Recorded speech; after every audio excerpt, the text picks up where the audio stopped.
오늘 우리가 보고 있는 말씀은 사도행전 12장 말씀입니다. 오늘 말씀에는 야고보의 순교와 또 베드로가 감옥에 투옥된 사건을 기록하고 있습니다. 오늘 본문에 등장하는 이 헤롯은 예수님 탄생 시에 어린아이를 죽이도록 한 이 헤롯 대왕의 손자로서 로마 황제로부터 이 유대 지역을 통치받도록 한 분봉왕인 것이죠.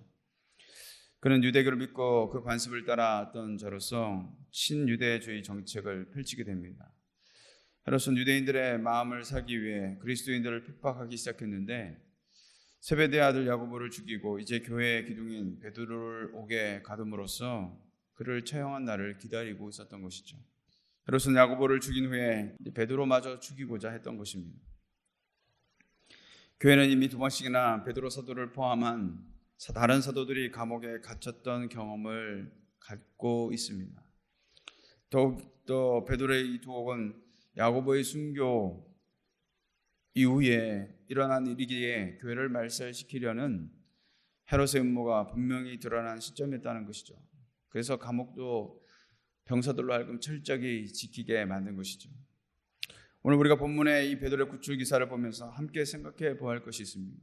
먼저 한 가지는 뭐냐면 우리는 흔히 하나님을 믿으면 아무런 시련도 당하지 않는다라고 그렇게 생각한다는 것이죠. 그러나 하나님은 성도가 위기에 처하면 무조건 구해 주시는 분으로만 생각하기 일쑤다라는 것이죠. 그러나 이것은 대단히 오해하고 있는 것입니다. 하나님을 믿는 성도라고 언제나 만사형통하는 것이 아니라는 것이죠. 또 고난이나 위기를 당하지 않는 것도 아니라는 것입니다. 하나님을 신실하게 믿는 성도라도 시련을 당할 수가 있다는 것을 우리는 기억해야 합니다. 중요한 것은 그 시련 후에 하나님께서 어떻게 인도하시는지를 우리가 지켜보면서 그 시련 속에 하나님의 뜻이 어디 있는지, 하나님의 인도하심이 어디 있는지를 발견할 수 있어야 한다는 것이죠. 그렇게 단순히 고난이 온다고 해서 왜 이런 고난을 내게 주셨냐고 우리가 말하는 것은 생사화복을 주관하시는 하나님의 그 주권을 인정하지 않는 태도밖에 되지 않음을 우리는 기억해야 합니다.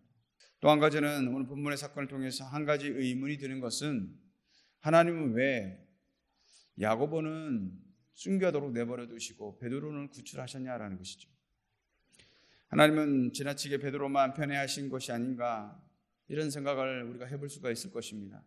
그러나 결코 그렇지 않다는 것이죠.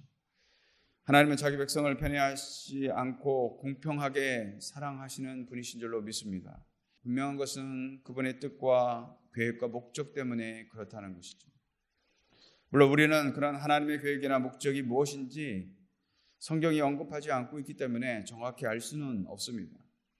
다만 추정해 보는 것은 하나님께서 야고보로 하여금 순교의 길을 가게 하신 것은 그의 순교의 피로 말미암아서 복음이 자랄 수 있는 토양을 만들어 가셨다는 것이죠.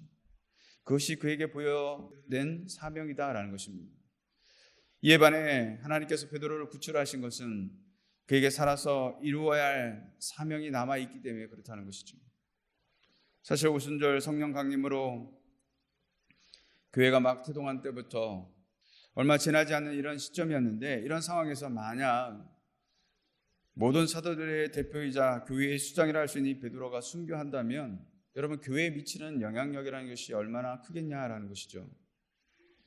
그러므로 하나님은 베드로를 위기에서 구출하여 연약한 교회가 성장하는데 장애가 없도록 하시기 위함이다라는 것입니다.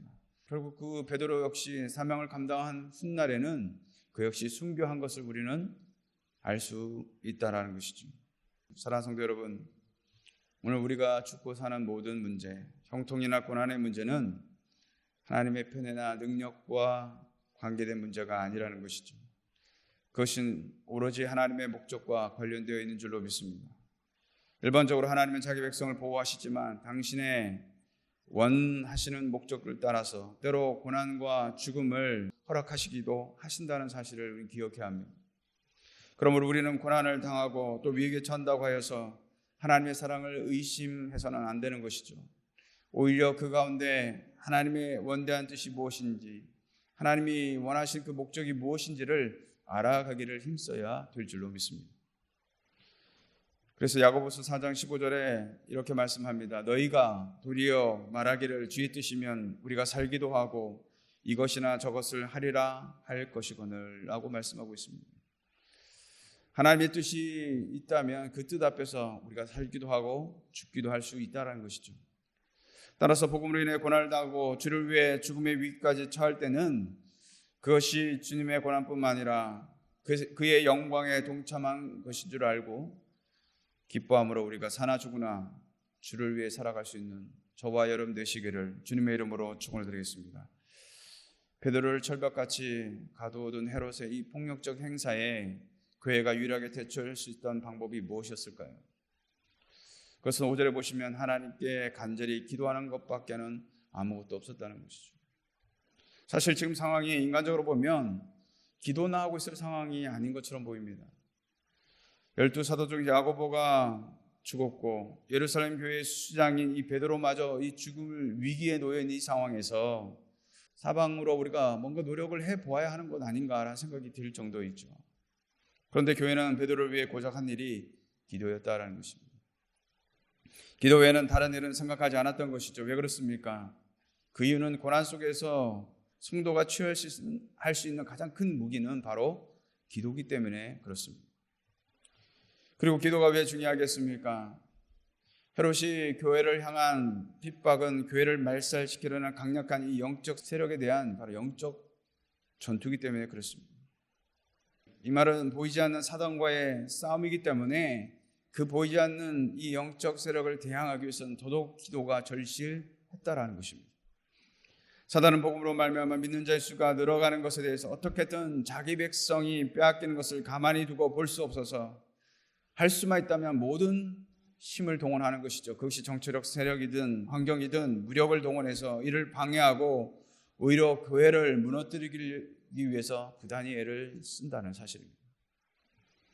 이러한 사단의 권세를 무너뜨리기 위해서 영적 전투에서 가장 효과적인 방법이 있다면 그것은 우리가 하나님 앞에 간절히 기도하는 기도인 줄로 믿습니다.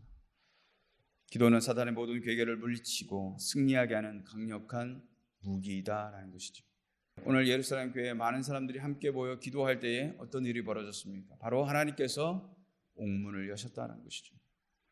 천사가 옥에 갇혀 잠든 베드로를 깨우고 그가 쇠사슬을 풀고 파수를 지나 감옥에서 탈출할 수 있도록 도우셨다는 것이죠. 사랑하는 성도 여러분, 간절히 기도할 때 하나님께서 일하시는 줄로 믿습니다. 하나님께서 응답하시는 줄로 믿습니다. 때로 그 역사가 우리의 이성을 뛰어넘는 도무지 이해할 수 없을 정도로 과연 이 일이 일어날 수 있는가라고 의심이 들 만한 그런 상황 속에서도 하나님은 놀랍게 역사하신다는 사실이죠. 그러기에 오늘 하루도 우리가 기도를 통해서 우리가 마땅히 싸워야 할 이 영적 전쟁에서 승리하시고 우리가 부르짖는 기도를 통해 하나님의 응답을 삶 가운데 깊이 경험하는 복된 한 날이 되시기를 주님의 이름으로 축원드리겠습니다.